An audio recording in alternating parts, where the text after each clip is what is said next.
la licenciatura de Ciencias de la Comunicación, ¿verdad?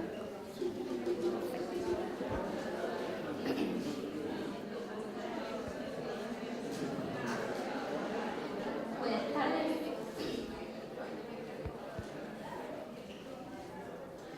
Buenas tardes. Bueno, un gusto conocerlas y conocerlos. Y buenas tardes a los compañeros y compañeras de los centros regionales.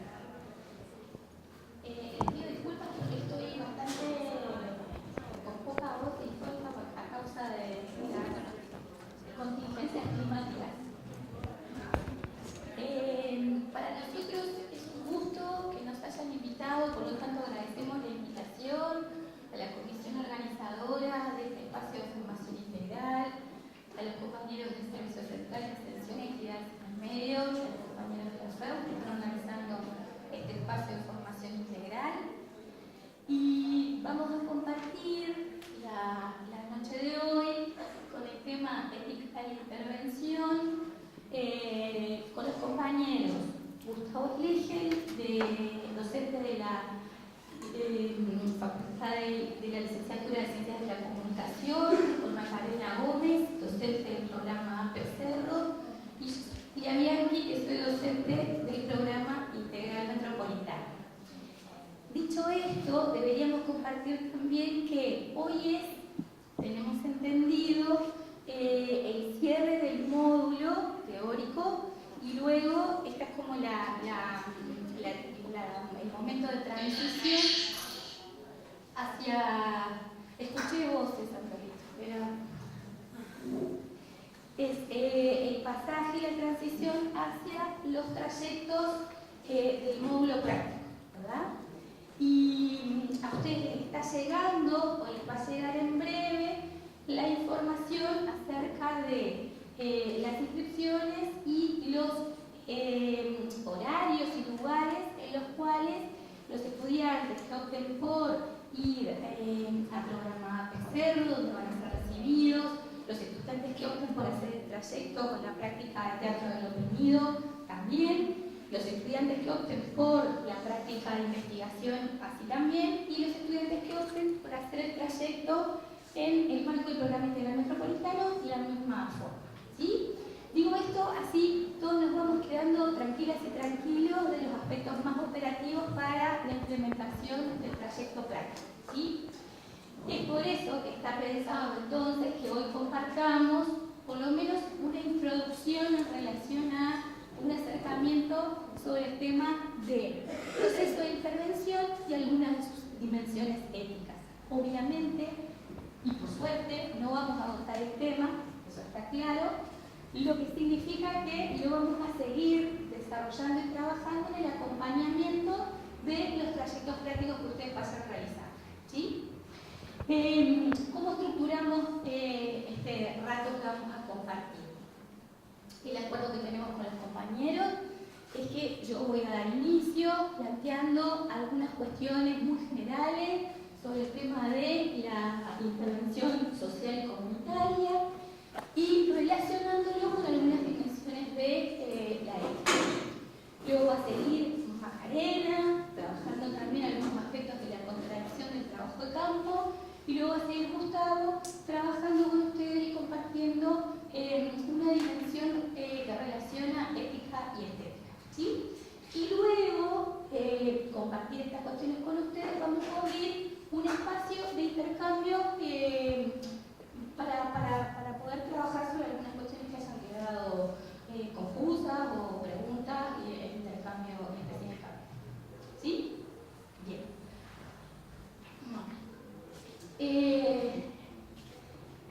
La idea es entonces que podamos trabajar algunos componentes de lo que es la construcción del escenario de intervención, que entendía esta como la intervención social y comunitaria, a través de un autor que es psicólogo comunitario argentino, que se llama Antonio Lapalma. Y que podamos relacionar a través de algunos de los componentes de ese escenario de intervención con algunas dimensiones éticas a través de Infante, que es trabajo social español, de Juan Carlos Carrasco, psicólogo uruguayo, de Natalio Kirchnerman, filósofo argentino, de Carlos Núñez, educador popular colombiano, de Paulo Freire, filósofo de educación y educador popular brasilero, Edgar Morin, filósofo francés, y José Luis Revelato, filósofo y entrañable compañero uruguayo. ¿Sí? Alguna de esta gente que yo menciono, estos autores, lamentablemente no comparten más con nosotros ni las prácticas ni la vida universitaria, ¿no? El caso de José Luis, por ejemplo, el caso de Juan Carlos Carrasco y el caso de Paulo Freire. Bien, ¿está claro lo que pretendo hacer en este primer ratito? Vamos a ver si lo logramos, ¿no? Porque la idea es que trabajar el tema de la intervención, el desafío es pensarlo en términos de que ustedes puedan ir relacionando el hecho de que una de las formas de clasificar los distintos tipos de intervenciones son a partir de la dimensión de lo temporal, ¿sí? La intervención que ustedes van a realizar, o que les estamos proponiendo en este espacio de formación integral, es un proceso de intervención breve que tiene un inicio claramente pautado y tiene una finalización también con claridad. Entonces esto significa que hay un comienzo y un final que está claramente acordado con ustedes. Esto va a significar que sea también un acuerdo claramente estipulado con las personas con las cuales establezcamos los acuerdos para que ustedes desarrollen la intervención, y tiene además otra característica que es la que se va a ir pautando a través de algunas acciones puntuales que ustedes van a ir desarrollando, ¿sí? Eso no va a dejar de conformar un proceso, pero singulariza la propuesta de intervención que ustedes van a desarrollar, ¿sí? Bien. Entonces, dicho esto, Maca, seguimos. Una idea de relacionar intervención social comunitaria y el posicionamiento ético tiene que ver con hacer destacable algunas características de este proceso. Las que están destacadas ahí, y obviamente esto tiene la impronta de la subjetividad de quien lo destaca, ¿verdad? Si estuviésemos compartiendo esta idea del proceso de intervención social comunitaria con otros compañeros, quizá jerarquizaran otras características, otras singularidades. ¿Está bien? Las que están jerarquizadas ahí, con esta intencionalidad de relacionarlo con dimensiones éticas, tiene que ver con toda intervención compone un proceso sistemático que guarda una coherencia y una cierta lógica en su concepción y en su hacer. Por lo tanto, va a tener un sustento teórico, epistemológico y además metodológico, ¿sí? Tiene una intencionalidad de cambio, por lo tanto, eso está... ¿Qué dice? Pido, ¿a quiénes le pido? Que apaguen el micrófono. Pido que apaguen el micrófono.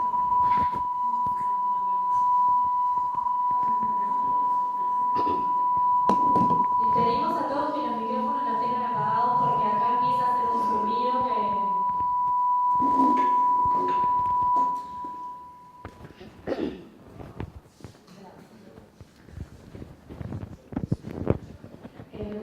breves segundos continuamos.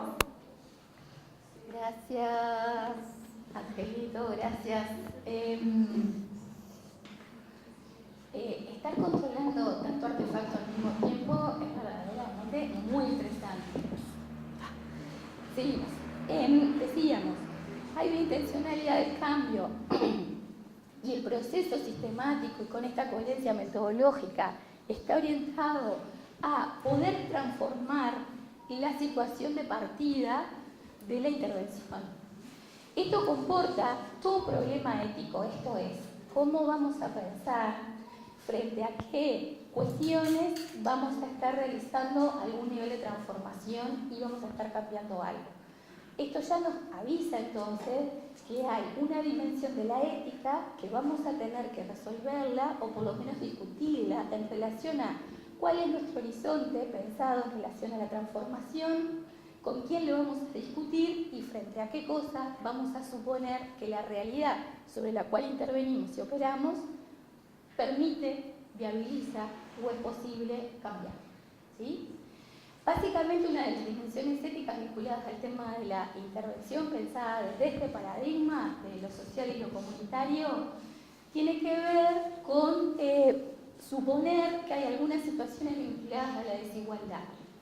Y aquí entonces entramos también dentro de otro componente de lo ético, que es discutir, debatir y pensar sobre el tema de la justicia social, las situaciones de exclusión, las situaciones de marginación. Y esto implica también una serie de toma de decisiones sobre cuáles son los problemas que construimos y de acuerdo a cuáles nociones los construimos para que de alguna manera eso pueda ser colocado dentro de esta perspectiva ética de intencionalidad política, de transformar las situaciones que nuestra cosmovisión, como decíamos antes, teórica y metodológica, connota como situaciones de desigualdad. ¿Sí? En ese proceso de intervención, obviamente, se van a jugar situaciones vinculadas con el tema de las relaciones de poder. Porque si estamos hablando de situaciones de desigualdad, básicamente de lo que vamos a hablar también es de intereses que van a entrar en algún nivel, por lo menos, de conflicto, de contraposición y de correlación de fuerza para ver cuán posible es esta posibilidad ética y política de transformación. Finalmente, desde este paradigma de intervención están pensadas las situaciones de horizontalidad, de fortalecer y de promover los procesos de participación y la dimensión de lo dialógico, no solamente como un elemento puramente técnico o metodológico, sino justamente como un componente ético y antropológico. Nos constituimos como sujetos, como seres, a través del diálogo. Y esto hace que sea una condición de posibilidad el diálogo para constituirnos como personas. Finalmente, la reciprocidad hace que cuando estamos pensando y realizando y desarrollando un proceso de intervención, también estemos pudiendo pensar en este componente de la transformación, pero no solamente de las situaciones sobre las cuales intervenimos, sino también las personas con las cuales estamos desarrollando la tarea y al mismo tiempo nosotros mismos. Este componente de reciprocidad hace que pensemos la mutua transformación y vamos a ver que también alude a una dimensión y componente de la ética. Bien. Como les decíamos, vamos a trabajar ahora muy rápidamente 6 componentes que plantea Antonio Lapalma, como les decía, psicólogo argentino, comunitario, en la construcción del escenario de intervención. Y digo rápidamente porque arrancamos un poco tarde y tenemos mucho para trabajar, y si no, a mí se me va a ir el tiempo Entonces yo les pido que me hagan ¿Me se enseña? ¿Sí? Gracias. Bien. Decíamos, construcción del escenario social de intervención a través de 7 componentes. Maca, ponenlas ahí más. Bien, un componente tiene que ver con identificar necesidades, ¿sí? Lo que hace Lapalma es referirse con fuerza a una conceptualización de las necesidades desde el marco de la calidad de vida y el desarrollo a escala humana, que básicamente lo toma un economista que se llama Manfred Max Neff, chileno, y que trabaja la idea de necesidades humanas fundamentales. Él plantea que estas necesidades son pocas, clasificables y finitas, y habla de 9 necesidades humanas fundamentales. Plantea una dinámica que juega entre las necesidades, la identificación de satisfactores que son simbólicos y que a partir de la identificación de satisfactores podemos conocer el funcionamiento de una cultura y de una sociedad, y plantea que las necesidades y los satisfactores interjuegan con los bienes, que básicamente son objetos y artefactos, ¿sí? La segunda componente de la construcción del escenario de intervención se refiere a la diversidad de formas organizativas que vamos a encontrar operando e interactuando entre sí. Esto es, podemos encontrar diversas formas de organización que irán en un espectro de distintos tipos de objetivos, irán en un espectro distinto de formas en las cuales las normas serán más claras, menos claras, más explícitas, escritas o no. Habrá distintas formas en que los afectos circulen entre las personas que comportan esa organización, y básicamente también entonces encontraremos interactuando las relaciones de los integrantes de estas organizaciones, que también tendrán una organización más o menos jerárquica, más o menos clara en cuanto a la formalidad de este tipo de organización.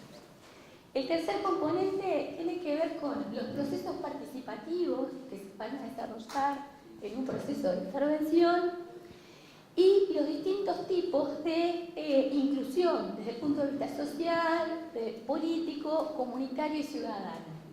Y junto con esto, lo que plantea La Palma es que vamos a encontrar, de acuerdo a esto que venimos anunciando de los diferentes intereses, distintos procesos de articulación en el proceso mismo de intervención de contenidos, de saberes, de prácticas que se van a expresar y se van a manifestar en estas distintas formas de relacionamiento. Vamos a encontrar situaciones y procesos de confrontación, vamos a encontrar situaciones y procesos de negociación, de cooperación y de alianza.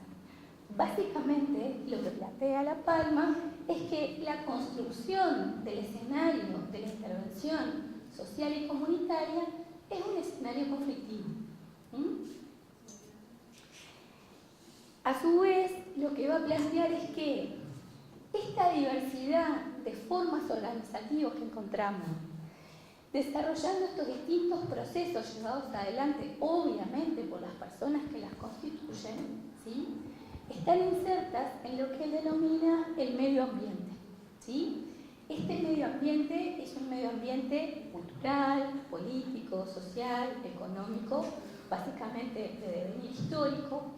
Y una cuestión que parece interesante plantear aquí es que él la connota, esta dimensión del medio ambiente, como un medio ambiente pasible de ser modificado justamente a partir de la intervención humana, digamos, ¿sí? Es decir, que el medio ambiente desde esta perspectiva podría ser modificado y transformado.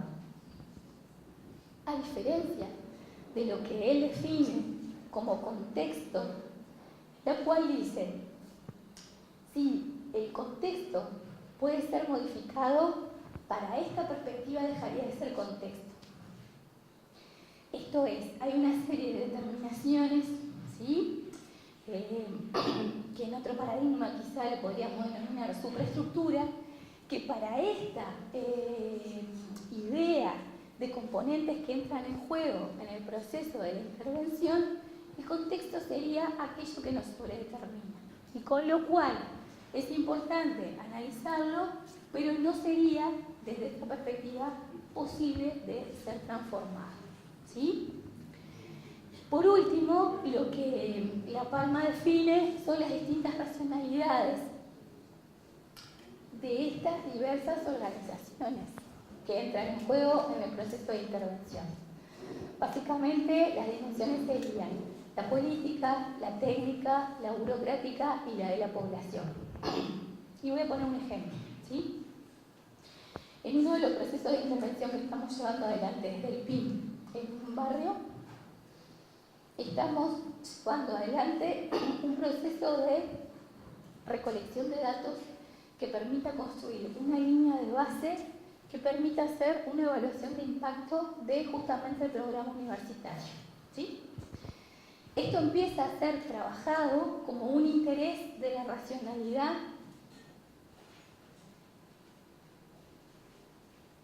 ¿Cuál racionalidad podría ser ahí?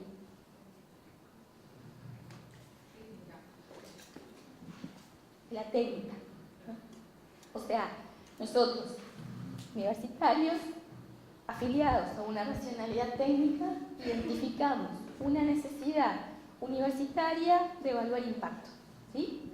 Esto significa que esta racionalidad tiene un determinado encuadre científico, tiene una determinada metodología para realizar y tiene también una determinada forma de vincularse con los datos y con la realidad, ¿sí? A partir de empezar a desenvolver ese proceso de intervención, aparece una necesidad también de la población de obtener determinados datos que no son solamente los que le interesan desde esta racionalidad técnica al programa, sino también son una serie de datos que importan para generar otros procesos vinculados a procesos de negociación y procesos de reclamar determinadas cuestiones vinculadas a situación de desigualdad, por la cual ahí empieza a aparecer una racionalidad de la población. Y nos dicen, está bien, hagan esto, pero no solo esto, porque además esto lo vamos a utilizar como acceso a información para vincularnos con la racionalidad política y ahí hacer determinados reclamos, ¿sí? A su vez, la racionalidad burocrática tiene una serie de procesos de trabajo que también a veces retrasan ciertos elementos y generación de efectos esperados en relación a un proceso vinculado al tema de la vivienda, ¿sí? Obviamente el ejemplo da para explayarse más, pero yo no los quiero mortificar con esta voz porque me parece que verdaderamente está siendo costoso, por lo menos a mí, sostener con esta difonía. Así que era simplemente un ejemplo para compartir con ustedes cómo las distintas racionalidades todo el tiempo están conviviendo. Y en un proceso de intervención lo que vamos haciendo es justamente procesos de articulación para poder poner en diálogo estos distintos intereses y estos diferentes intercambios de distintas prácticas y saberes. Simplemente como ejemplo. Quedan 5. Bien. Quedan 5, vamos a tirar. Bien. Dicho esto, que tenía que ver con la construcción del escenario, ¿sí?, de intervención, ¿se acuerdan que veníamos distinguiendo estos 6 componentes? La idea sería ahora, como así, rapidísimo, y en 5 minutos, Gustavo, no 8, 3 más, algunas ideas que vamos a vincular de algunos autores que hacen que tenga sentido el trabajar en intervención vinculadas a la identificación de estas dimensiones que vimos anteriormente, ¿sí? Villasante, por ejemplo, que es un autor que trabaja fundamentalmente el tema de las redes sociales y el tema del trabajo comunitario y trabaja con movimientos sociales, plantea que la inserción en la comunidad y el trabajo comunitario supone una ética de la vida. Esto puede parecer algo muy obvio, pero cuando uno está en el marco del desarrollo de una práctica universitaria, con esta racionalidad que les decía, la racionalidad técnica, científica, universitaria, hay algunos componentes vinculados también a las dimensiones de la vida que a veces quedan descolgadas o quedan escindidas o quedan a veces desperdiciadas, como dice Boaventura de Sousa Santos, ¿no? Hay una racionalidad que queda desperdiciada y que no se integra a la experiencia. Por lo tanto, lo que viene a decir Villasante es que supone además esto una ética del deseo. Y aquí hay algo que tiene que ver con la motivación de las personas de generar procesos de intervención en clave de encuentros. Voy al encuentro de otros también a conocer y a producir conocimiento. El conocimiento es una categoría relacional, se produce siempre con otros de la misma manera que el aprendizaje. Y esto tiene que estar sostenido por un deseo y una motivación y una orientación de sorprenderme y de capacidad de asombro. Hay algo que se gesta en la intervención que tiene que ver con disponerme a ir al encuentro de otro y dejar disponible, ¿no?, hacer como un huequito para que también el otro pueda venir a mi encuentro. Ahí hay algo de nuevo de lo que decíamos de la reciprocidad. Seguimos, a ver si llegamos a los 8 y llevamos bien. Villasante formula también preguntas éticas. Y una de estas preguntas, a mí me parecía que era bien pertinente empezar a instalarla en este espacio por el tipo, la particularidad y la singularidad que va a tener la propuesta de intervención de ustedes. Básicamente, la propuesta de intervención está estructurada para que ustedes, de maneras planificadas y estratégicas, puedan ir trabajando puntualmente a través de una determinada metodología lo que ustedes han ido trabajando durante este módulo teórico. Y básicamente va a tener que ver con la idea de producir una información que pueda desnaturalizar, que pueda problematizar, que pueda deshabituar y que pueda trabajar sobre algunos aspectos de la cotidianeidad y de la ideología y de la identidad con los colectivos, los grupos, las organizaciones con las cuales ustedes hagan el acuerdo de trabajar. Por lo tanto, partir de esta pregunta es partir de un supuesto que ustedes van a trabajar sobre información y está bueno interrogarnos desde el punto de partida y desde el vamos esta experiencia. Dice Villasante, cuando construimos información, ¿hemos ampliado realmente la información de la población sobre sí misma? Esto admite, como decíamos, y en clave lo que veníamos planteando, también preguntarse si hemos empleado la información también sobre nosotros mismos, ¿sí? Y si esto implica ampliar capacidad de decisión y aportar al debate. Por lo tanto, yo diría que, por lo menos de mi parte, le agradezco esta pregunta a Villasante porque nos pone en una actitud de reflexividad sobre la capacidad comunicativa, la capacidad del lenguaje y sobre la reflexividad de la propia práctica en el encuentro con otros mundos. ¿Sí? Bien, sigamos, sí, pasala esa. Pasala. Bien. Esto parece interesante en relación a lo siguiente. Si nosotros estamos planteándonos un proceso de intervención, básicamente o fundamentalmente vamos a estar interrogando la dimensión ética vinculada a esa intervención desde la práctica. Y no la vamos a estar interrogando solamente como un concepto abstracto, ¿sí? Por lo tanto, esta idea de intervención que nosotros estamos proponiendo tiene una coherencia para pensar la dimensión ética vinculada al pensar y al actuar. Y el aprendizaje que se gesta en esto que podemos denominar la dialéctica del aprender en el hacer, ¿sí? Y cómo de alguna manera lo que realizamos en el ámbito del trabajo de campo, en el encuentro con el otro y en la práctica, que va a estar planificada y metodológicamente con sustento, pero cómo esto que vamos a estar realizando va a poder regresar al ámbito de la teoría y resignificar. Pero nuestro punto de partida en la segunda fase del trayecto va a ser justamente la práctica.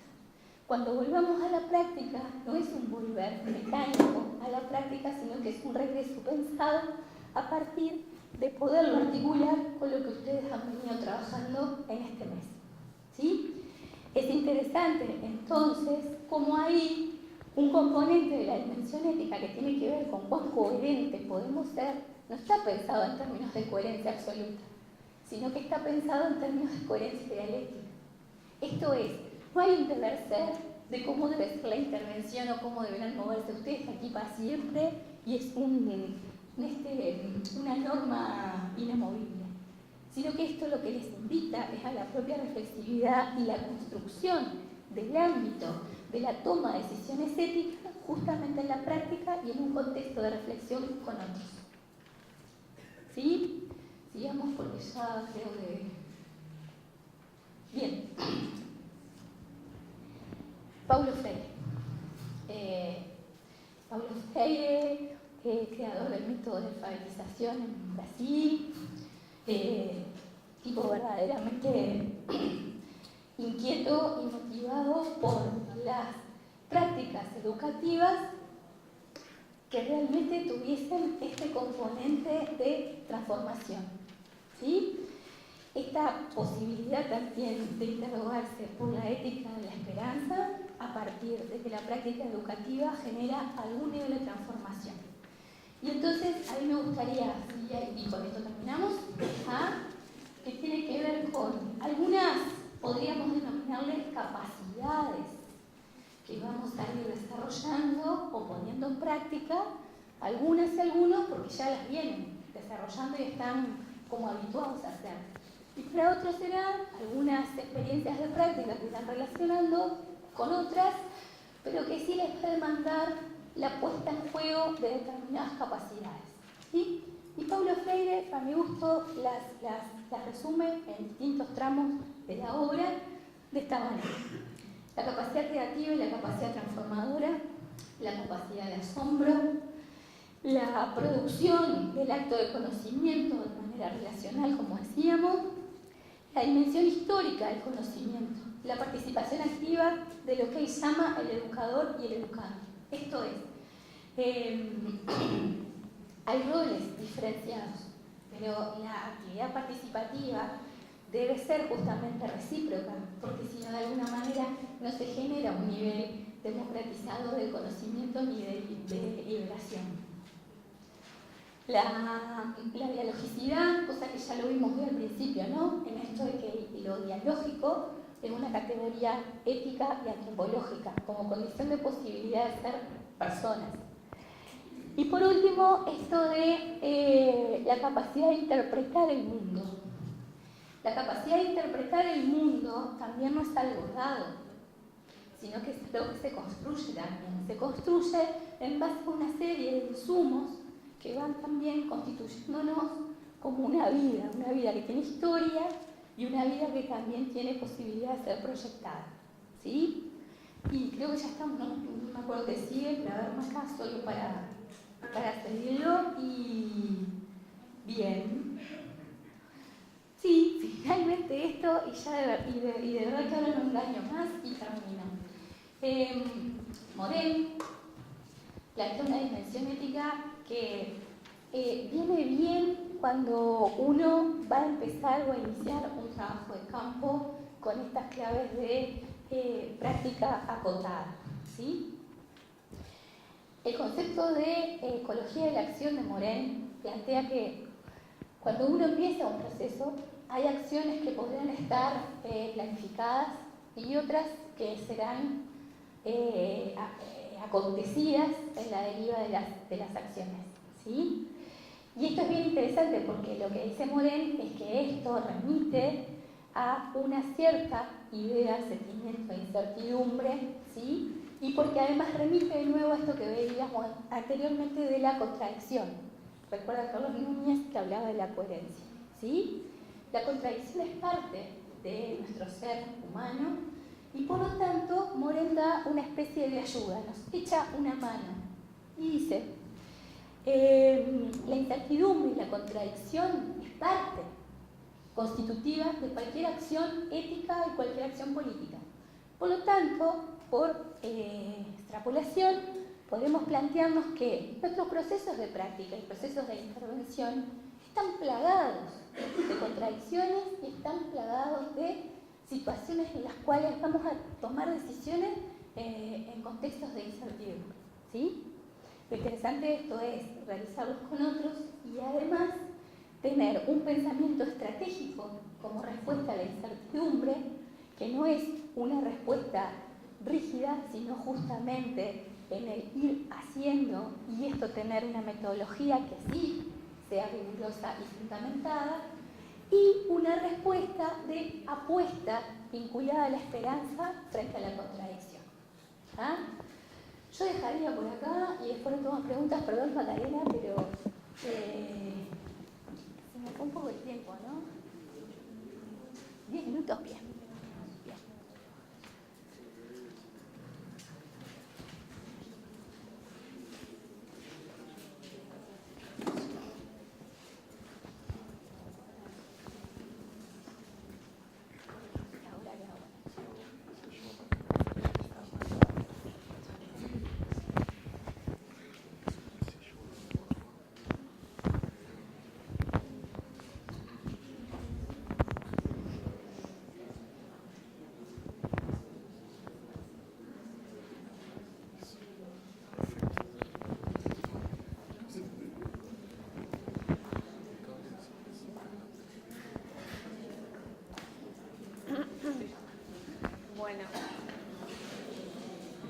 Bueno, ¿pudiste?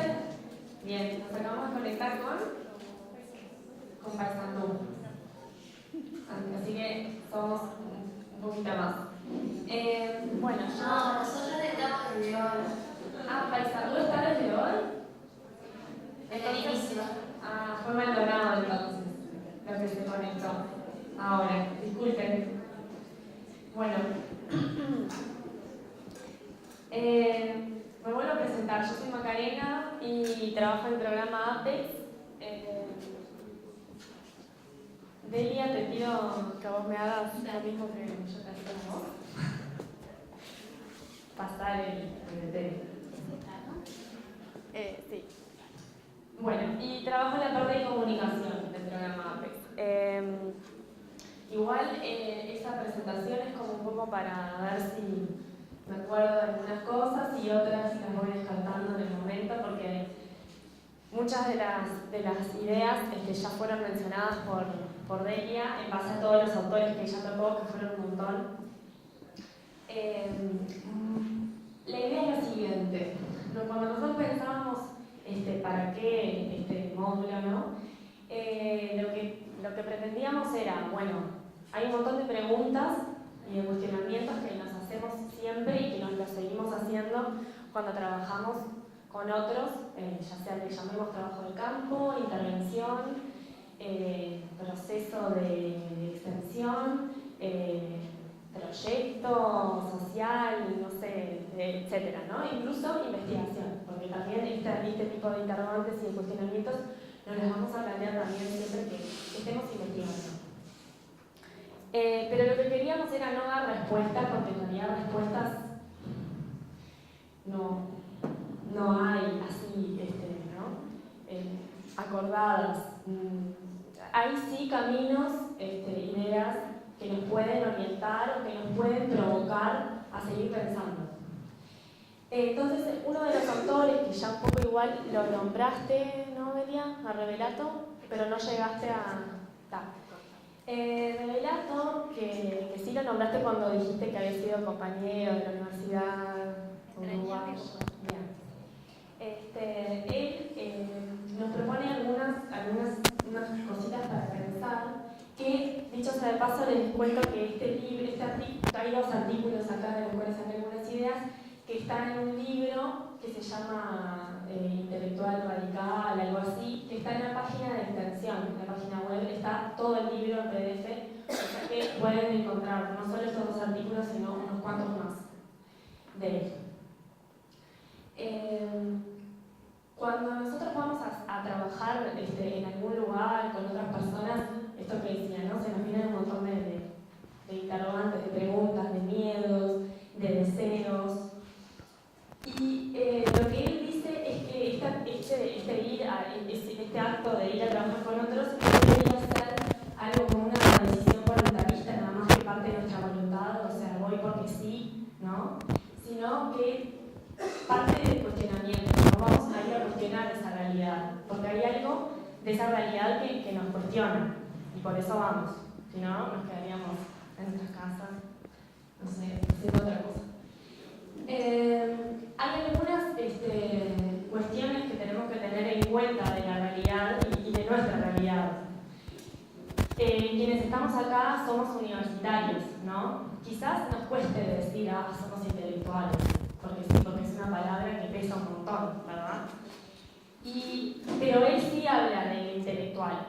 Y, o sea, no de un intelectual ese que nosotros tenemos allá, como el elitista, el que se la cree toda y no sé qué, no sé cuánto, sino como alguien que sí pasó por un proceso de formación, ¿no? Que lo tenemos que asumir, o sea, fuimos saliendo de distintas etapas del sistema educativo formal y llegamos a la universidad. Eso es un hecho.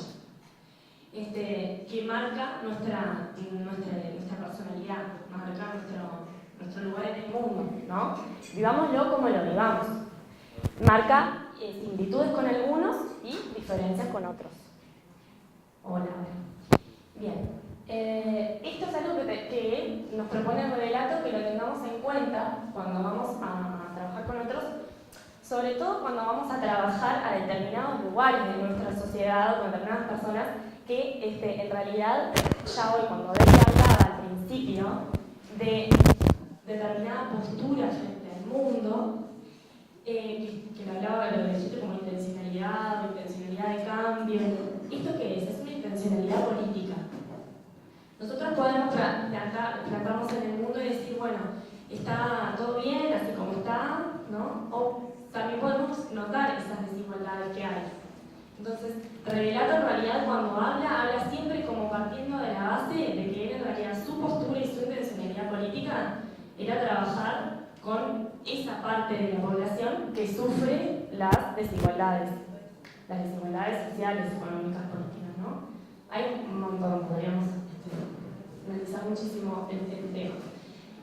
Lo que dice es, cuando vamos hacia trabajar con esa intencionalidad, tenemos que estar conscientes de quiénes somos, de dónde venimos, ¿no? De cuáles fueron nuestras oportunidades y ser conscientes de que vamos a tener un choque ético-cultural. Él le llama así, ¿no? Que no quiere decir nada más y nada menos que ser conscientes de esto, ¿no? de estas relaciones de poder que atraviesan la sociedad y que por más que nosotros no nos sientamos en el lugar del poder, muchas veces el conocimiento sí es poder, ¿no? Como uno de los aspectos que genera desigualdad. Pasando más. Allá. Tenés que apuntar para allá y no, con la de abajo, con esta. Lo que dice él es que todos vamos a reaccionar diferentes con este choque que tenemos, ¿no?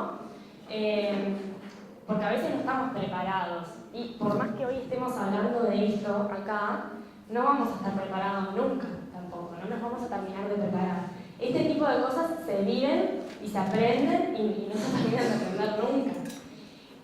Siempre hay algo nuevo que nos empieza a interpelar en algún momento. Siempre hay una persona, una comunidad, un barrio, una situación que nos saca, que nos descoloca. Y eso es lo que es interesante de la vida, ¿no?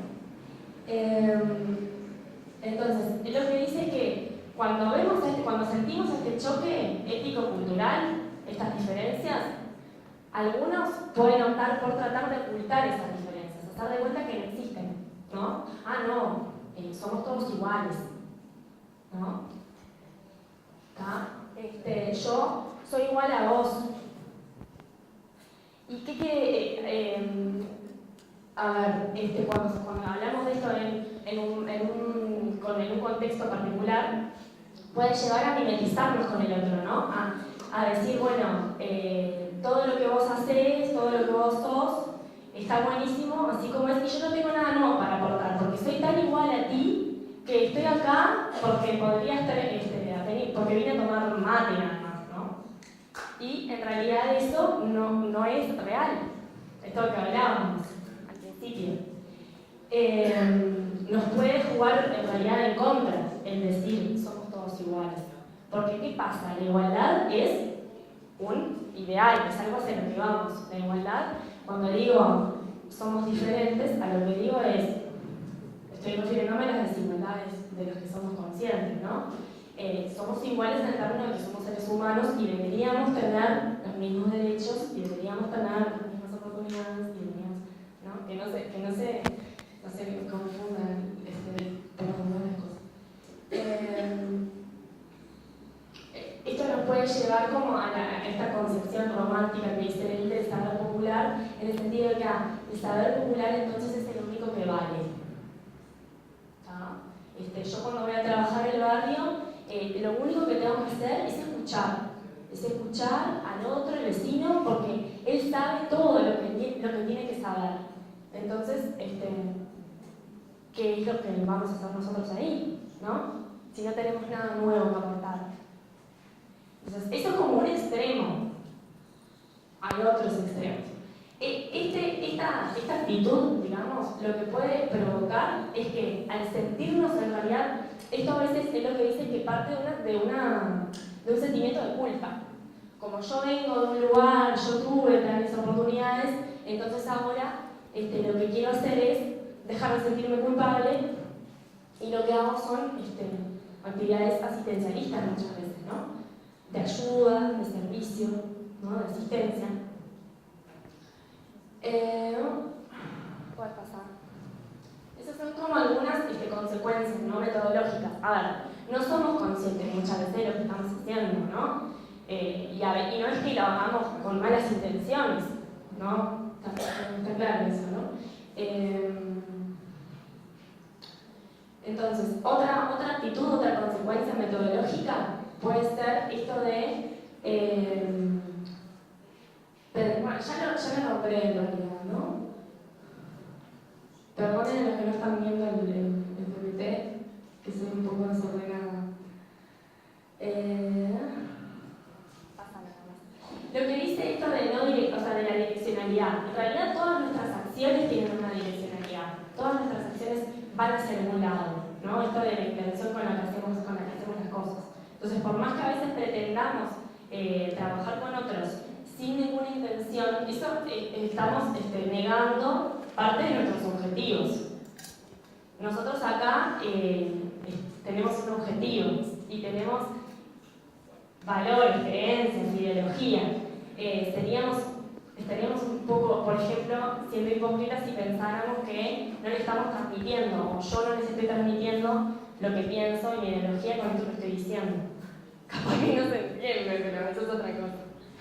Yo lo digo con cierta intención. ¿Qué más?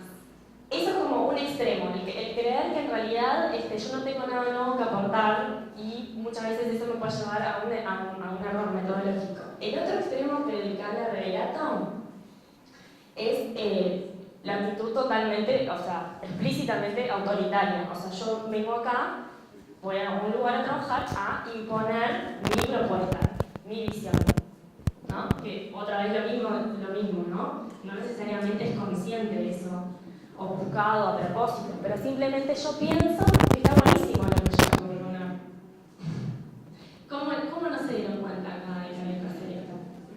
Si yo estudié un montón o no, pero justo acabo de leer una cosa y acá, en este barrio, estaría genial hacer la placita de tal forma, ¿no? ¿Por qué no lo hacemos? Y eso, que parece tan buena idea, puede llegar a ser autoritario, ¿no? Puede llegar a ser esto, ¿no? Unidireccional, ¿no? Yo lo propongo, pero en realidad no estoy escuchando a los demás, a las propuestas de los demás. Bien, lo que dice el relato con respecto a estas actitudes es que nos van a suceder y bueno, las tendremos que ir problematizando. Lo que dice él es que es muy importante ser conscientes de eso. No porque estemos pasando por un proceso de formación, porque es vinculado al conocimiento, no vamos a tener errores que parten en realidad de nuestra historia de vida, de quiénes somos, de lo que pensamos, de lo que sentimos. Eso se juega y se mezcla en toda actividad. Por más que esto sea un curso que viene de la universidad, cuando trabajamos con otros, se nos juega todo. Nuestros miedos, nuestras cosas más recónditas de que nos pasaron en la infancia, de quiénes fueron nuestros padres, bueno, eso se juega. Y eso lo que está bueno es, dice él, tener espacios para problematizarlo, darse el tiempo y el lugar para debatir, para sistematizar. Me quedan 5 minutos. Bueno, como propuesta, además de esto de ser conscientes de las contradicciones que nos puede generar esto y problematizarlas con otros, con nuestros compañeros, él plantea como un paradigma ético desde el cual trabajar. En realidad, según el autor, vieron que algunas hablan de ética. Hoy Delia nombró, no sé, a ver si me algún tipo de ética. Por ejemplo, ética de la esperanza, que la nombraste a partir de Freire. Porque el relato también va a hablar, por ejemplo, de autores van a hacer énfasis en distintos aspectos, ¿no?, de la ética. Pero lo que me pareció interesante de esto es, primero, bueno, habla de un paradigma ético que parte de la acción comunicativa. Y acá está tomando el relato, si bien en este artículo no lo desarrolla, un concepto, una idea de la comunicación que también está bueno compartirla con ustedes. Seguramente haya estudiantes por ahí o docentes de comunicación escuchando, que tiene que ver con que incluso también Paulo Freire en uno de sus textos lo nombra y se hace la pregunta: ¿extensión o comunicación? Y en realidad lo que dice es que la palabra misma extensión a veces nos da a entender esto de lo unidireccional, de lo que se transmite, de lo que se extiende desde un lugar a otro, como una cosa que solamente va. Ahora, y lo que responde es, estos procesos de intercambio, de intervención, deberían ser más entendidos como comunicación. Ahora, ¿qué tipo de comunicación? ¿La transmisión de información, la difusión?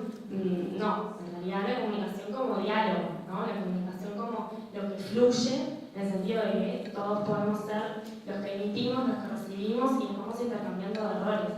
O sea, no es una cuestión más horizontal.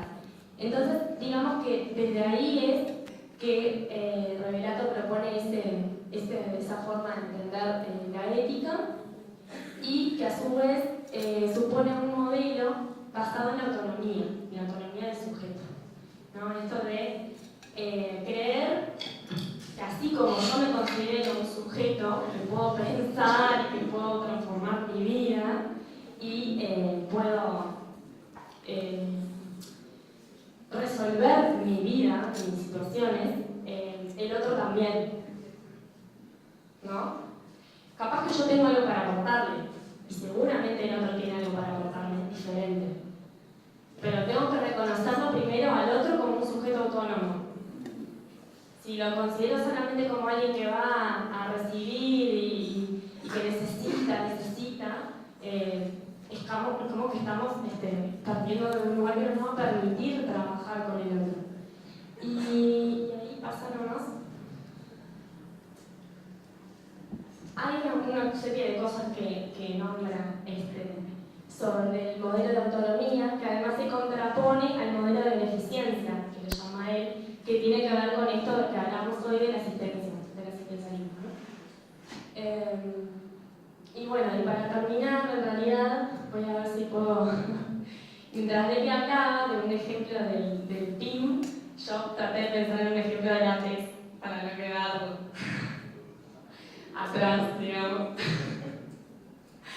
No, pero pensé en algo que viví hace poco, un proceso de intervención, de trabajo con otros, que me pareció que podía darnos como herramientas para entender un poco esto del modelo de autonomía. No quiere decir que es un ejemplo perfecto, ¿no? Donde se tomaron todas las decisiones correctas y nada se podría haber hecho de otra forma. No. Como decía hoy al principio, seguramente si otros hubieran leído Revelato hoy para charlar con ustedes sobre esto, hubieran destacado otras cosas, ¿no? Entonces, otras decisiones se podrían haber tomado en cualquiera de los procesos que vayan a vivir ustedes o que hayan vivido. Otras cosas podrían haber sucedido y podría haber salido mejor o peor o igual. Entonces, en este ejemplo concreto, un grupo de estudiantes de diseño industrial trabajaron este año en el APEX. Eran estudiantes de primer año, lo cual era un desafío bastante grande porque creo que tuvieron una clase y ya a la segunda semana estaban en el APEX, en el cerro, tratando de entender qué era el programa APEX, qué era la extensión, qué era la universidad en realidad, porque lo vamos aprendiendo a medida que va pasando, ¿no? Nuestra formación, no terminamos de entender enseguida. Y bueno, ellos, la idea era cuál era su saber específico, el diseño industrial. Ellos también estaban todavía tratando de entender qué era eso específico de ellos, y ahí estaban en el cerro para compartir eso y hacer algo con los demás, con los vecinos, con las organizaciones, con las instituciones, desde ese lugar. Bien, un grupito de estudiantes trabajaron con muchas organizaciones, escuelas, liceo, centro cultural, comisión barrial, distintos lugares. Uno de ellos trabajó con unos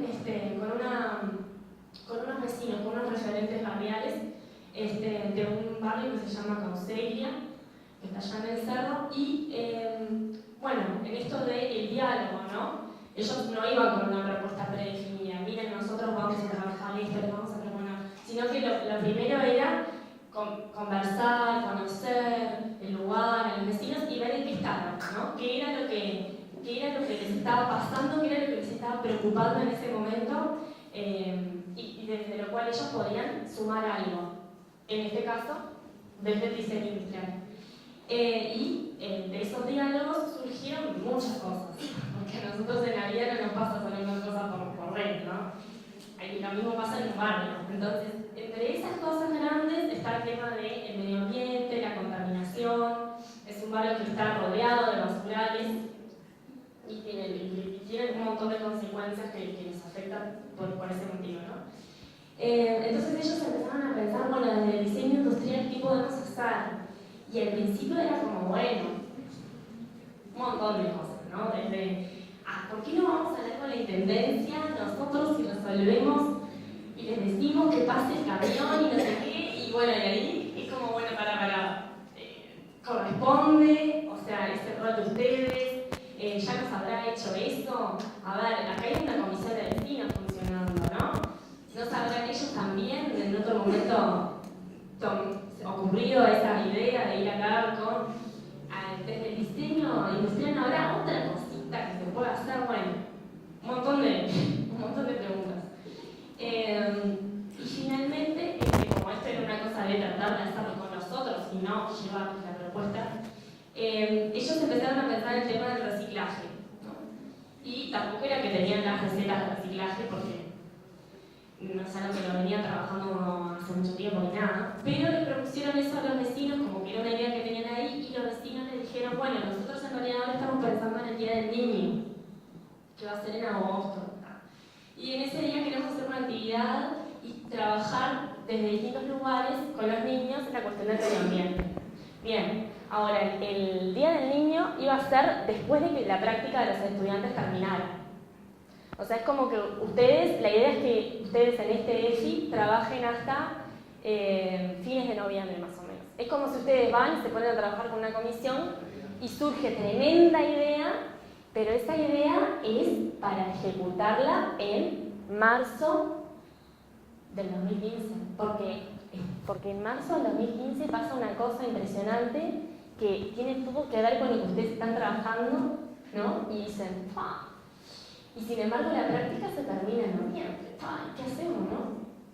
Bueno, chao, vecinos, miren, nosotros le entregamos acá la idea esta, ustedes háganla cuando puedan en marzo del 2015. Bueno, pero este grupo de estudiantes, que no quiere decir que todos tienen que actuar así, una de las cosas que se dieron cuenta fue, en realidad, si nosotros queremos realmente hacer algo con ellos, vengamos en agosto y sigamos viniendo aún cuando termine la práctica, aunque nos cueste un poco más, y bueno, está, y participemos del Día del Niño. Esto como una cosa que tiene que ver con esto de lo temporal y de las lógicas, y que les va a pasar seguro, ¿no? De que, ¿cómo si yo tengo tiempo para ir una vez por semana y en realidad esto me exige que vaya más, y cómo hago? Bueno, muchas contradicciones. Eso, y lo otro que me gustaba destacar de este ejemplo es el reconocer que en los lugares donde vamos a trabajar ya hay formas de organización, ya hay participación, ya hay gente que está trabajando y preocupada por cosas y se está moviendo, y no es, venimos nosotros a promover algo que nunca a nadie se le ocurrió, ¿no? ¿Cómo hacemos para potenciar esto que ya está? Bueno, por acá la dejo. Yo sé que me pasé mucho de los 5 minutos, pero bueno.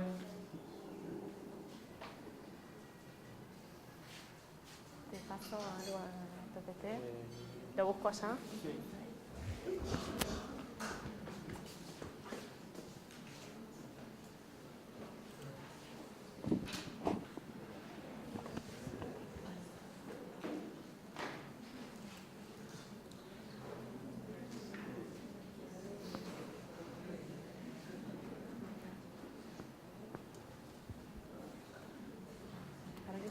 por favor.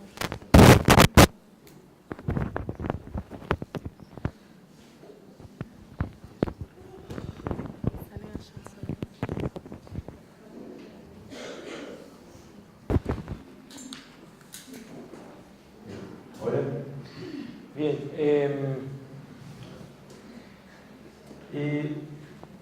Quisiera preguntar, quizás, si habían ido al teatro alguna vez, últimamente, quizás han ido al teatro. Y si no fueron, igual no importa. Porque este esquema, que no importa allá si no se ve, porque en realidad no voy a hacer referencia específica a cada parte de este esquema, pero este esquema, parece acá que Augusto Boal, un dramaturgo brasileño, que es el creador de la metodología del teatro del oprimido, llamó sistema coercitivo aristotélico. Ese sistema es el que ustedes ven cuando van generalmente a un teatro, llamado un teatro convencional. Pero es también el mismo sistema que ustedes van a ver en cualquier película que vean. Y muchas veces también en muchos comerciales que pueden ver. ¿Y en qué consiste ese sistema? Bueno, lo que dice igual es que presenta generalmente dos emociones particulares, que son las que en realidad mueven, lo van a ver en toda película, en toda obra que sigue este sistema, ¿no? Un sistema que fue creado en Grecia, y que por ahí se dice que el teatro fue creado en Grecia, en la antigua Grecia. Pero existían otros teatros, en realidad antes, como el Teatro No de Japón, como teatros que se hacían también acá, por ejemplo, con los pueblos originarios, y otras formas de teatro. Igual dice que el teatro existe desde que el hombre existe, de que una persona desea verse a sí mismo y se ve, por ejemplo, en el agua, y ahí empieza el teatro. Las dos emociones que están presentes en todo el sistema son el terror y la piedad. El terror porque, bueno, tiene que ver una parte que tenga que ver con algo de miedo. Y la piedad tiene que ver con la identificación con el protagonista de la obra. Entonces toda obra va a buscar eso, que el espectador, y ahí hace una separación entre el espectador y el protagonista, el espectador se identifique con el protagonista. Y en algún momento sienta ese temor que después, a lo largo de la obra, se va a disipar. Porque va a tener un final que en el sistema aparece, bueno, como la catarsis. El espectador al final hace lo que igual llama una catarsis. Brevemente, lo que pasa siempre es como que comienza, la peripecia es algo que uno comienza a ver qué está pasando con el protagonista, comienza a ver las contradicciones, y llega un momento, el que se llama anagnórisis, que donde hace eclosión, digamos, el problema, ¿no?, de la película o de la obra. Y finalmente se resuelve en lo que es la catástrofe. De esa manera, este sistema lo que hace es transmitir un etos, que es el etos de la sociedad.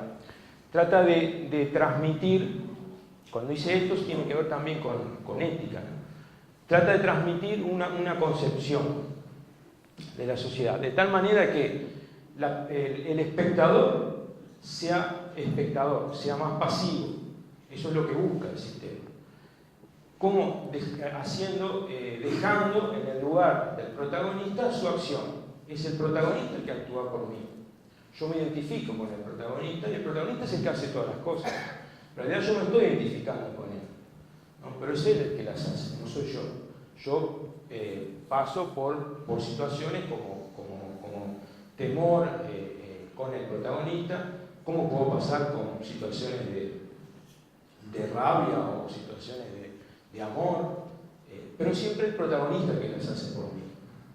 Y esto, lo que dice Boal, es que genera una modalidad de acción que nos hace, de alguna manera, ser espectadores. No espectadores en el teatro, espectadores en nuestra propia vida. Dejamos que sean otros los que hagan las cosas por nosotros. Y acá encierra también un concepto de ética, que seguramente por ahí habrán escuchado muchas veces cuando se habla de ética, se relaciona la ética con la moral o con las buenas costumbres. Y tiene que ver con este sistema, cuando se llama ethos. Significa una forma de ética que tiene que ver con algo, con lo que está bien. ¿Con lo que está bien para qué? Para una forma, un sistema de la sociedad. Y entonces hay algunas cosas que son éticas, lo que tiene que ver con el sistema, y hay otras cosas que no son éticas. Ese en realidad no es el concepto con el que nosotros vamos a trabajar. No es un concepto de ética que esté previamente establecido entre lo que está bien y lo que esté mal. Sino que cuando hablamos de ética de la intervención, vamos a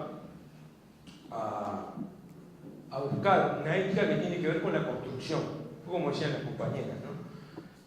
Con esta construcción que se hace con el lugar donde vamos a trabajar. No llevamos una ética, construimos una ética. Y por eso lo que vamos a hacer referente al teatro del oprimido es teatro, porque todos son teatro, pero en realidad es un teatro que parte de una premisa diferente. Es un teatro en realidad dialogal, Boal lo llama dialogal. A diferencia de lo que es el teatro convencional, que lo llama monológico, ¿no? ¿Qué quiere decir? El teatro, lo que Boal llama teatro convencional, es un teatro que lleva una propuesta armada. Es como armar una obra, llevarla a un lugar, a un barrio, presentarla. Eso es una forma de teatro, válida. No es la concepción del teatro del oprimido. Lo que hace el teatro del oprimido es lleva también una propuesta, pero cuyo mensaje es más bien una pregunta. Es una pregunta que en realidad, como decía Macarena antes, una pregunta que por ahí el lugar, el barrio, se está haciendo. Entonces es como preguntar, repreguntarse y a partir del teatro establecer un diálogo. Y esta modalidad también de teatro lo que busca es romper esa diferencia entre protagonista y espectador. ¿Cómo? Haciendo que el espectador, que Boal llama actor, pase a ser protagonista. Y de esa manera pasemos a ser protagonistas de nuestras propias vidas. Pasemos a ocuparnos de nuestros propios problemas. Y eso es una forma de intervención ética, que no significa, por eso digo, no es la ética que consideramos como relacionada a la moral o a las buenas costumbres, es una ética que tiene que ver con este diálogo, con el ver, con el indagar, desde una propuesta que trabajamos también con lo estético, ¿no? Y aquí surge también el concepto de estética del oprimido. Nosotros, tanto como hablamos de una ética relacionada con la moral, también hablamos de una estética. que la hay, siguiendo el mismo parámetro del sistema coercitivo aristotélico, existe una estética, y ustedes lo habrán visto, que dice qué cosa es estética y qué cosa no, qué cosa es linda y qué cosa es fea, por ejemplo. Qué cosa, o peor aún, qué cosa es arte y qué cosa no lo es. Cuando se puede ver una serie de cuadros, y bueno, y el no va a decir, este cuadro es arte, y este otro cuadro no sé qué significa. Y entonces, igual plantea esto de la estética del oprimido. La estética del oprimido, que es una estética que se crea con la gente o con el grupo con el que se trabaja, ¿no?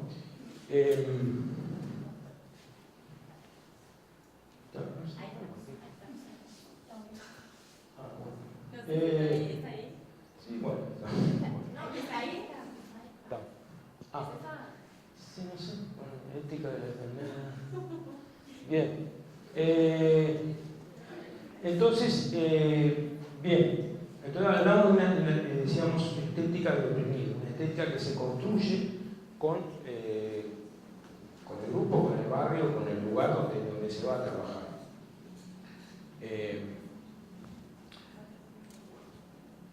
Acá hablamos de una ética de la dependencia y la subordinación, que es, bueno, esta ética a la que hacemos referencia, del sistema aristotélico, genera una forma de dependencia y de subordinación. Esta concepción de entendernos como espectadores, delegando en los actores, es, por ejemplo, la misma forma de nuestro sistema político, por ejemplo, ¿no? El sistema político, nosotros elegimos representantes, los elegimos cada 5 años. Ahora, ¿qué pasa en esos 5 años? En realidad es nuestro representante, ¿no? Pero generalmente lo que hacemos es delegamos en el representante, y es el representante que decide por nosotros. Nosotros no tenemos ningún contacto en esos 5 años. En los 5 años volvemos a elegir otro o al mismo representante. Si no nos gustó, elegimos a otro. Si no, podemos elegir al mismo. Pero siempre hay una delegación. Esta delegación se transmite en muchos aspectos. Estamos hablando de temas políticos, pero podemos ir a los hechos más cotidianos también. Esta ética es un modelo estructurado sobre relaciones de poder, donde la otra persona, bueno, en este caso hablamos de la parte política, es negado en cuanto a sujetos y reducido a la categoría de objeto. Esta ética también privilegia lo que son modelos de beneficencia. Al negar el protagonismo, lo que se hace es promover y negarle al otro su cualidad de sujeto. La intervención lo que hace es tratar de solucionar el problema del otro, sin que el otro participe en su propio problema. De esta manera se niegan las potencialidades, la creatividad, impidiendo así que el sujeto con el que trabajamos realice su aporte original, que cada uno de los sujetos lo tiene. Cada ser, cada persona tiene su originalidad. En el teatro del oprimido lo que se hace es buscar esa originalidad, hacer que aflore y que pueda expresarse, dar la posibilidad de que los sujetos con los que trabajamos se expresen en distintas formas.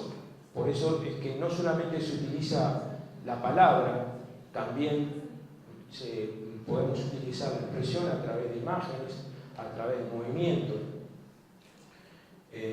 a través de distintas formas, a través de un dibujo, por ejemplo. Pero sí potenciar la posibilidad de expresarse, de que el otro sea considerado un sujeto que interviene en la solución de la búsqueda de alternativas a los problemas que vamos a abordar.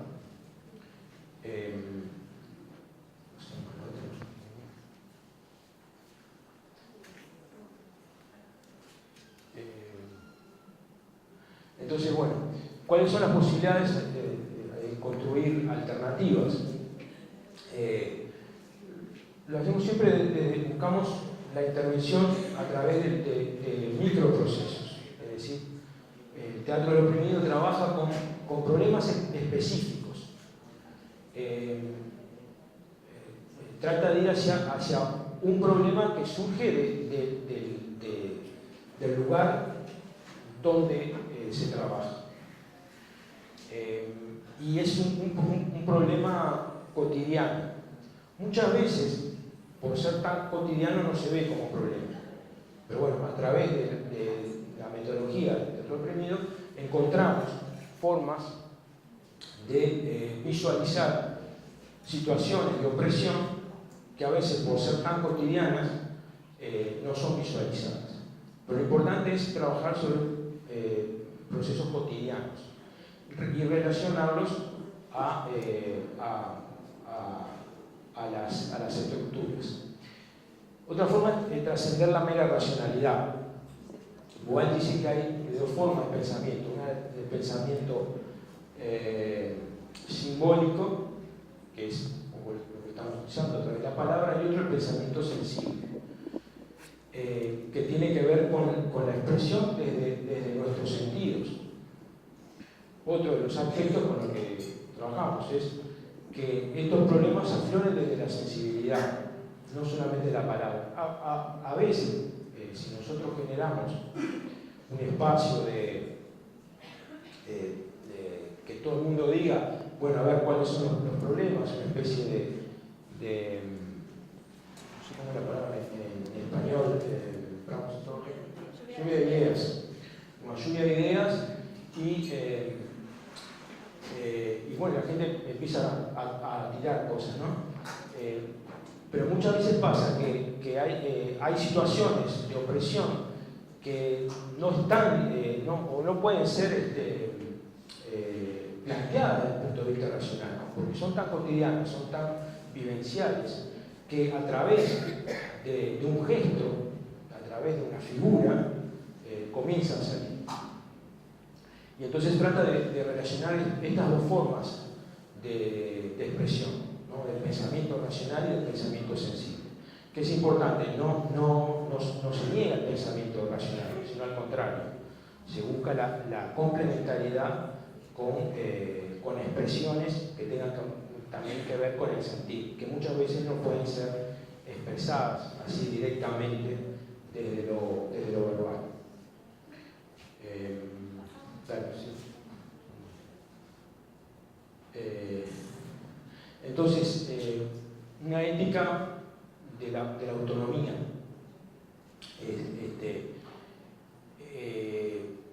pretende el rescate del protagonismo, como decíamos al comienzo, el asumir el protagonismo en la propia vida, el entender que un problema que me está sucediendo a mí tiene que ver también con problemas que le están sucediendo a otros, al vecino o al barrio o a la comunidad, que no me pasa solo a mí. Y entender que esos problemas colectivos tienen que ver también con situaciones de opresión más estructurales, y no solamente con algo que está pasando ahí en el barrio.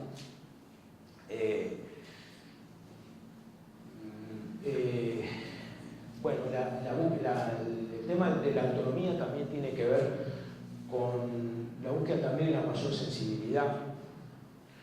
Y creemos que esto es muy importante en el trabajo cotidiano, recuperar la sensibilidad, la posibilidad de expresarnos desde lo sensible.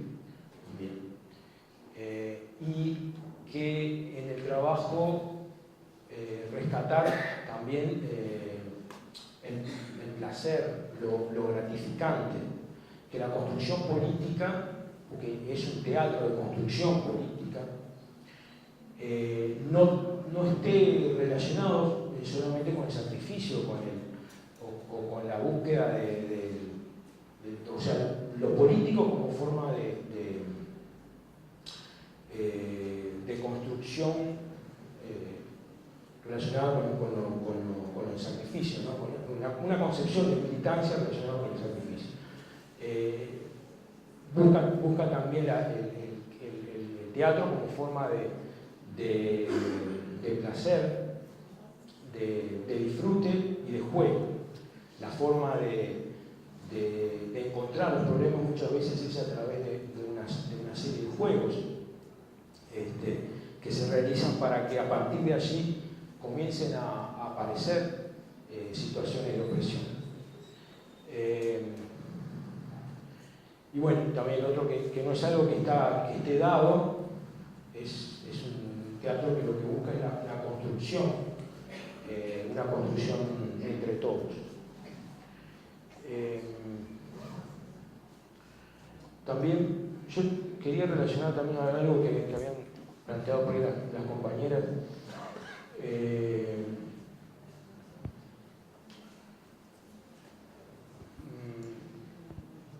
Capaz con respecto a Masnif, que planteaba Delia, la búsqueda también de, bueno, una forma de llevar el teatro convencional, muchas como búsqueda de presentar una respuesta a una situación, problema, es considerada, por ejemplo, por Masnif como un satisfactor que satisface esa necesidad, pero que a su vez viola otras necesidades. Entonces, Masnif también trabaja lo que llama satisfactores sinérgicos, que son, que es, bueno, es esta búsqueda de tratar de encontrar solución a los problemas que no inhiban otras necesidades. En esta forma de teatro lo que buscamos es que exista una expresión libre de todas esas necesidades, partiendo también de los deseos, cuáles son los deseos de las personas. Y ahí relacionado también con lo que decía de Tomás Bellasante,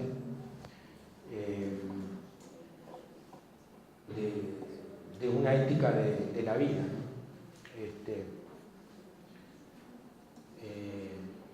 Esto es relacionado con el deseo. La ética, como decíamos, es la diferencia entre la ética del sistema aristotélico, que sería lo que se debe. Entonces, esta otra forma de ética y estética del oprimido, que no está referido a lo que se debe, sino a lo que se sueña. Y la idea es buscar conectarnos con los sueños, ¿no? Una forma de ética que busca hacer realidad esos sueños a partir de los problemas que se están viviendo. No sé qué hora.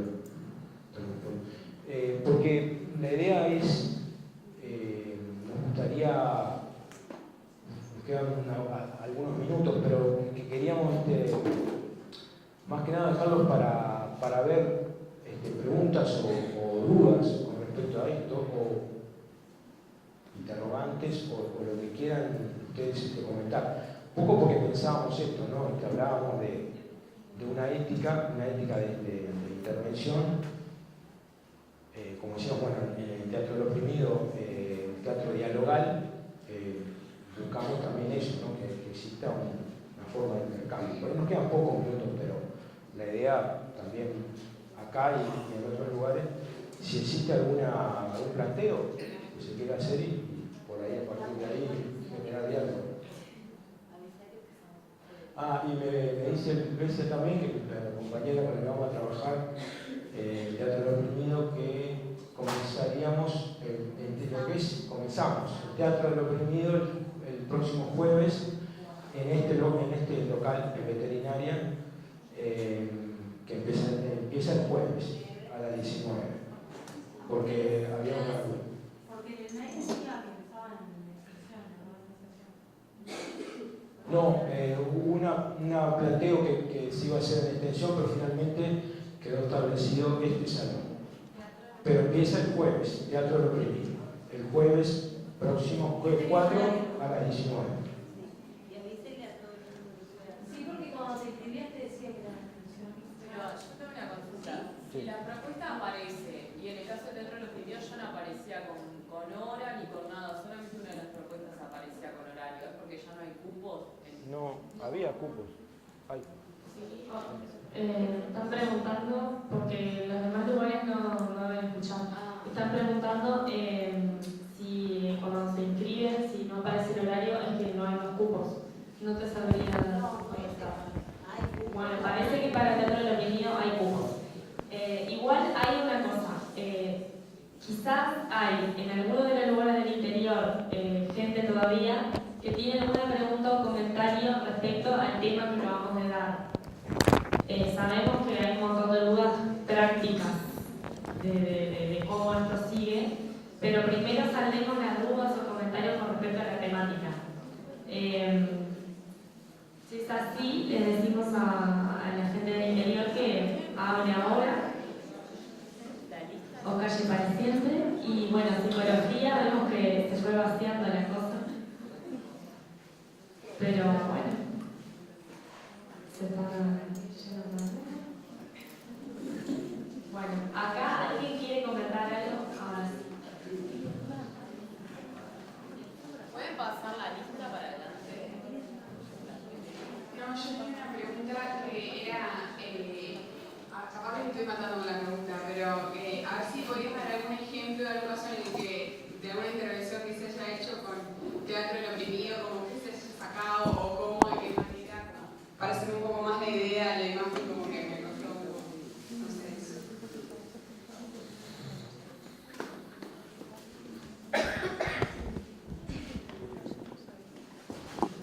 Bueno, no sé, se me vienen varias a la cabeza, pero digo, simplemente hay un grupo de compañías que están trabajando específicamente con la temática de no a la baja, el grupo de GTO Montevideo, ¿no?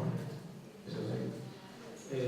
Que ha trabajado incluso en el interior con un trabajo específico sobre el tema, ¿no? Lo que el grupo, trabaja es, se construye una pieza, una obra, donde lo que hace es plantear el problema en sí. Es decir, no plantear como una solución. A ver, capaz que un ejemplo puede ser lo que pasó con Boal. Comienzo, ¿no? Boal, el creador del Teatro del Oprimido, trabajaba con una modalidad en el Teatro Arena, donde hacía la presentación de una obra que presentaba sobre todo sectores de los orígenes del movimiento de Sin Tierra, una obra política, digamos, que terminaba con la frase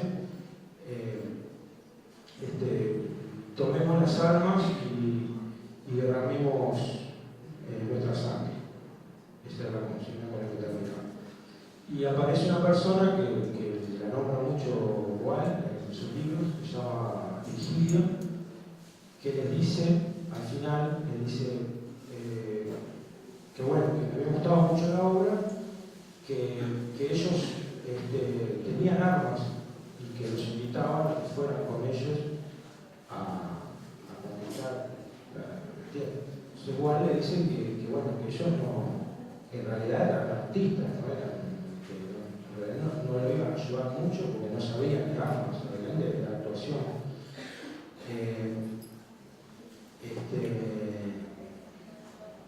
Bueno, y él les dice que eso, bueno, entonces lo que ustedes, la sangre que ustedes decían que iban a derramar, se trataba no era la sangre de ustedes. A partir de ahí, lo que hace Boal es generar una modalidad donde no propone, él nombra este caso y dice, armar un teatro que no proponga hacer al otro, sino que se construya con el otro. Entonces, la obra en sí se plantea una obra y luego, esto es una modalidad que se llama teatro foro, el público puede ingresar en el lugar del protagonista de la obra para intentar modificar lo que está pasando. Porque supongamos que presentamos una obra, cualquiera que está acá presente dice, bueno, tengo una propuesta para modificar eso que usted plantea. Entonces ingresa en el lugar del protagonista y desde el protagonista intenta modificarlo en la obra, no desde lo racional, sino trabajando corporalmente. Lo que hace esto, bueno, es eso, como decíamos hoy, ¿no? Es trabajar también con el pensamiento sensible, trabajar con el cuerpo. Muchas veces nosotros nos imaginamos, creemos cosas para hacer, pero que en la práctica nos damos cuenta que tiene que ver con otras, que entran en juego otras cosas, otros factores, no solamente lo que pensamos. Y a partir de allí se va trabajando distintas alternativas. Esto a su vez, el verlo, la posibilidad de ver alternativas, genera también en otros nuevas ideas, nuevas propuestas. La idea del teatro foro es que se generen nuevas propuestas, nuevas ideas, y esto genere nuevas formas de encuentros a partir de ese problema. O sea, como abrir las puertas hacia nuevas soluciones, hacia nuevas posibles salidas, y no cerrar, ¿no? La obra de teatro reprimido lo que hace es eso. Por ahí no tiene un final determinado. La propuesta es generar nuevas propuestas, nuevas ideas, y bueno, trabajar sobre ese problema concreto. Trabajar con lo que somos, porque igual dices que nosotros somos teatro. No existe diferencia. Algunos trabajan con teatro y actúan, y son actores profesionales, pero todos somos teatro porque todos actuamos en la vida. Entonces, la importancia es que desde el actuar de cada uno pongamos el cuerpo, asumamos el protagonismo en nuestra propia vida y busquemos afrontar nuestros propios problemas. En eso consiste, digamos, la ética de transformación del teatro de la.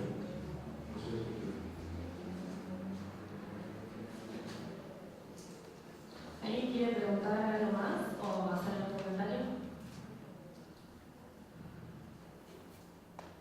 Sobre las inscripciones, más que no me llegó el formulario para las inscripciones y envié 2 mails, uno el miércoles y otro hoy de tarde para que me lo envíen porque las inscripciones son esta mañana. Bien. ¿Sabes esto? Yo lo único que tenía para decir con respecto a esto es que escribieron el mail de formación, así que si lo hiciste de tarde, espero que te respondan y te llegue la información a tiempo. Si no, capaz que te puede llamar. En la página de extensión están los números. Sí, yo llamé hoy de tarde, pero no me atendieron. Capaz que yo no había nadie. Mañana igual. Pero vas mañana y igual, si llega a pasar que no te llega el formulario o algo de eso, no te preocupes, de algún modo vas a participar de alguno de. Tal vez te conviene ir, Está. te guste lo que ir y presentarte ahí, porque yo una vez mandé correo electrónico y mandé 2 oportunidades y nunca me contestaron, yo creo que voy a conocer, o sea, que no te vayas a contestar. Preferible que optes algo y vayas. Está. Sí, claro, sí, pero no contestar.